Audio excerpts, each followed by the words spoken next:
నాకు ఎటువంటి సంబంధం లేదు. ఎందుకంటే ఈ రైటింగ్ గానీ, డైరెక్షన్ గానీ, ఈ మార్ఫింగ్ ఈ ఫోటో ఒకటి వేయడం గానీ ఇలాంటివన్నీ కూడా నాకు ఎటువంటి సంబంధం లేదు. రాజకీయ నాయకుల్ని వారి కుటుంబ సభ్యుల్ని కించపరిచేలా ఒక ఆర్గనైజ్డ్ క్రైమ్ ఈ రాష్ట్రంలో నడుస్తోందని పదే పదే చంద్రబాబు నాయుడు గారు ఆరోపిస్తూ ఉంటారు. ఇప్పుడు ఆర్గనైజ్డ్ క్రైమ్ ఎవరు నడుపుతూ ఉన్నారో కూడా ఆధారాలు ఒక్కొక్కటిగా బయటకు వస్తున్నాయి. జగన్మోహన్ రెడ్డి వ్యతిరేకులే ఆర్గనైజ్డ్ గా ఈ రాష్ట్రంలో అవతల వాళ్ళని కించపరిచే ఒక ఆర్గనైజ్డ్ క్రైమ్ నడుపుతున్నారన్నది చాలా స్పష్టంగా అర్థమవుతుంది. ఇతడి పేరు సునీల్ రవినూతల. నిత్యం జగన్మోహన్ రెడ్డిని ఇమిటేట్ చేస్తూ వైఎస్ఆర్ కాంగ్రెస్ పార్టీ వాళ్ళని ఇరిటేట్ చేస్తూ వీడియోలు చేస్తూ ఉంటారు. అవి అద్దులు దాటిపోయి జగన్మోహన్ రెడ్డిని, వైసీపీని కించపరిచేలాగా యథేచ్ఛగా వీడియోలు చేస్తూ ఉంటారు. ఇటీవల ఇతడు చేసిన ఒక వీడియోలో వైఎస్ భారతి గారి ఫోటోను కూడా యాడ్ చేశారు. దాంతో ఒక పెద్ద వివాదం అయిపోయి వైఎస్ఆర్ కాంగ్రెస్ పార్టీ నెటిజన్లు తీవ్ర స్థాయిలో స్పందిస్తూ ఉండడంతో ఈ సునీల్ రవినూతల ఒక సెల్ఫీ వీడియోను విడుదల చేశారు. జగన్మోహన్ రెడ్డికి క్షమాపణ చెప్పారు. అయితే ఆయన సారీ చెప్తున్నారు కానీ ఇకపైన జగన్మోహన్ రెడ్డిని ఇమిటేట్ చేస్తూ వైఎస్ఆర్సీపీ వాళ్ళని ఇరిటేట్ చేసేలాగా నేను వీడియోలు చేయను అని మాత్రం హామీ ఇవ్వడం లేదు. మరోసారి ఇలాంటి పొరపాటు జరగకుండా చూసుకుంటా అని మాత్రమే అంటున్నారు. అంటే భారతి గారు లేకుంటే ఇతర మహిళా నాయకురాలకు సంబంధించిన ఫోటోలు అలా మార్ఫింగ్ చేయకుండా, యాడ్ చేయకుండా మాత్రమే జాగ్రత్త తీసుకుంటాను అని ఈ రవినూతల చెప్తూ ఉన్నారా? అసలు ఈ వీడియోలో నేను కేవలం యాక్టింగ్ చేస్తూ ఉంటాను, నేను ఒక చిన్న యాక్టర్ ని మాత్రమే, నాకు ఈ స్క్రిప్ట్ తో గానీ, ఈ డైరెక్షన్ తో గానీ, ప్రొడక్షన్ తో గానీ నాకు సంబంధమే లేదు, అది వేరే వాళ్ళు చూసుకుంటారు, ఆ ఫోటోల్ని యాడ్ చేసింది కూడా నేను కాదు, అదంతా వేరే వాళ్ళ పని, నేను కేవలం ఒక చిన్న నటుడిని, ఇందులో నటిస్తూ ఉంటాను, జగన్మోహన్ రెడ్డి లాగా నటించడం వల్లే నాకు మంచి పేరు వచ్చింది అని కూడా ఆయన చెప్తూ ఉన్నారు.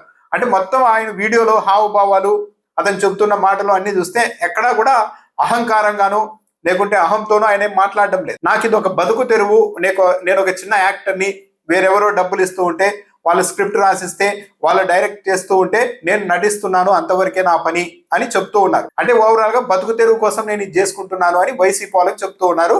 అయితే ఇక్కడ గమనించాల్సింది ఏంటంటే సునీల్ రవినూతల, జగన్మోహన్ రెడ్డి కావచ్చు, ఇంకో రాజకీయ నాయకుడు కావచ్చు, వాళ్ళు ఆ స్థాయికి వెళ్ళారు అంటే, లక్షల మంది కార్యకర్తలతో ఒక పార్టీని నడుపుతూ ఉన్నారంటే, కోట్లాది మంది అభిమానుల్ని సొంతం చేసుకున్నారు అంటే, ఆ స్థాయికి వెళ్ళడానికి వాళ్ళు ఎన్నో కష్టాలు పడి ఉంటారు. అలాంటి వాళ్ళ కెరీర్ ని జస్ట్ నా బతుకు తెరువు కోసం, నా పూట గడవడం కోసం వాళ్ళ మీద కించపరిచేలాగా వీడియోలు చేసి వాళ్ళని, వాళ్ళ పార్టీని దెబ్బ కొట్టడానికి నేను ఎంత దూరమైనా వెళ్తాను అన్న లైన్ మాత్రం కరెక్ట్ కాదు. సునీల్ రవినూతల ఆలోచించుకోవాల్సింది ఏంటంటే, ఒక వ్యక్తి హత్య చేసేసి, హత్యతో నాకు సంబంధం లేదు, వేరెవరో డబ్బులు ఇచ్చారు, ఆ మర్డర్ ప్లాన్ కూడా వేరెవరో గీసి ఇచ్చారు, ఆ స్కెచ్ కూడా వాళ్ళే కార్లో తీసుకెళ్లి ఆ స్పాట్ లో నిలబెట్టారు, వాళ్ళే పలానా వ్యక్తిని చంపేయని చెప్పి కత్తి కూడా నా చేతికి ఇచ్చారు, నేను జస్ట్ అక్కడికి వెళ్ళి కత్తి తీసుకొని కసా అని పొడి చేశాను, అంతకు మించి నాకేం సంబంధం లేదంటే ఎలా ఉంటుందో ఇది కూడా అలాగే ఉంటుంది. డబ్బులు ఇచ్చి పలానా వ్యక్తిని కించపరిచేలా వీడియోలు చేయి అంటే వాళ్ళ మీద ఏమైనా చేసేస్తాం, అది చిన్న ఆర్టిస్ట్ గా నా పని అంటే ఎవరు ఒప్పుకోరు. ఇలా నిత్యం కించపరిచే పని పెట్టుకోవడం మాత్రం అది సరైనది కాదు,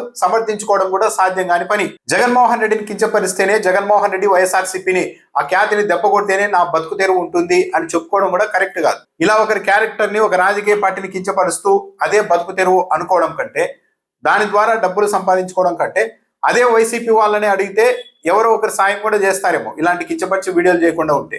ఆ మార్గం ఎంచుకోవడం మీరు ఇంకా మరింత ఉత్తమం చెప్పాలంటే దీనికంటే. ఈరోజు సునీల్ రవినూతల విడుదల చేసిన వీడియో అయితే అతడు ఏదో నేను చిన్నవాడిని, నాకు ఇవన్నీ సంబంధం లేదు, ఏదో బతుకు తెరువు కోసం చేసుకుంటున్నా అన్నట్టుగానే ఉన్నాయి. ఈ వీడియో చూసిన తర్వాత ఇప్పటి వరకు చేసిన వీడియోలు అన్నింటిలో కూడా వైసీపీ వాళ్ళు కూడా సరే లేదు బతుకు తెరువు కోసం పొరపాటున చేశారేమో అనుకొని వదిలేయవచ్చు. కానీ ఇకపైన కూడా అలాంటివి రిపీట్ చేస్తే దానికి ఎవరు క్షమించే పరిస్థితి కూడా ఉండదు. ఎందుకంటే నాకు డబ్బులు కావాలి కాబట్టి నేను ఒక వ్యక్తిని యథేచ్ఛగా కించపరుస్తూ ఉంటాను, ఒక రాజకీయ పార్టీ మీద వాళ్ళకి ఇరిటేషన్ పుట్టించేలాగా వీడియోలు చేస్తూ ఉంటాను అంటే అవతల వాళ్ళ నుండి ఇంకా ఇంతకు మించి డబల్ స్ట్రాంగ్ రియాక్షన్ వస్తుంది. ఇప్పటి వరకు ఏదో పాపం బతుకు తెరువు కోసం చేశారులే అనుకోవచ్చు, కానీ ఈ రోజు తప్పైపోయింది క్షమించండి అని ఒక క్షమాపణ కోరిన తర్వాత కూడా మళ్ళీ రేపటి నుండి ఇదే తరహాలో జగన్మోహన్ రెడ్డిని కించపరిచేలాగా వీడియోలు చేస్తే ఇక దాని బతుకు తెరువు అనుకోరు, బరి తెగింపు అనుకునే అవకాశం కూడా ఉంటుంది. ఇక్కడ గమనించాల్సింది ఏంటంటే, చంద్రబాబు నాయుడు గారు రాజకీయ నాయకుల్ని కించపరిచేలాగా చేస్తున్న వాళ్ళ సంగతి తేల్చడం కోసం ఒక టాస్క్ ఫోర్స్ ఏర్పాటు చేస్తున్నామని చెప్పారు. ఇప్పుడు ఈ సునీల్ రవినూతల కరెక్ట్ గా చెప్తున్నారు, నాకేం సంబంధం లేదు, జగన్మోహన్ రెడ్డిని ఇలా కించపరిచేలాగా, వైఎస్ఆర్ కాంగ్రెస్ పార్టీని కించపరిచేలాగా స్క్రిప్ట్, డైరెక్షన్ అంతా వేరే వాళ్ళది, వాళ్ళే నాకు డబ్బులు ఇస్తున్నారని చెప్తున్నారు. మరి చంద్రబాబు నాయుడు గారు ఏర్పాటు చేయబోతున్న టాస్క్ ఫోర్స్ కి నిజంగా చిత్తశుద్ధి ఉంటే, ఈ సమాజంలో అందరి గౌరవాన్ని కాపాడాలి, రాజకీయాలకు అతీతంగా ఒక స్వచ్ఛమైన సమాజాన్ని నిర్మించాలి అని అనుకుంటే ఈ సునీల్ రవినూతల సంగతి వదిలేయండి. ఎందుకంటే అతన్ని చిన్న ఆర్టిస్ట్ బతుకు తెరువు కోసం చేసుకుంటా అని చెప్తున్నారు. కానీ ఇతనికి డబ్బులు ఇచ్చి ఇలా ఈ క్రైమ్ నడిపిస్తున్న వ్యక్తుల సంగతి ఎప్పుడు తేలుస్తారు? ఒకవేళ అలా తేల్చి వాళ్ళందరినీ చర్యలు తీసుకుంటే, వాళ్ళందరి మీద చట్టపరంగా చర్యలు తీసుకుంటే చంద్రబాబు నాయుడు గారిని అభినందించవచ్చు అందరూ కలిసి.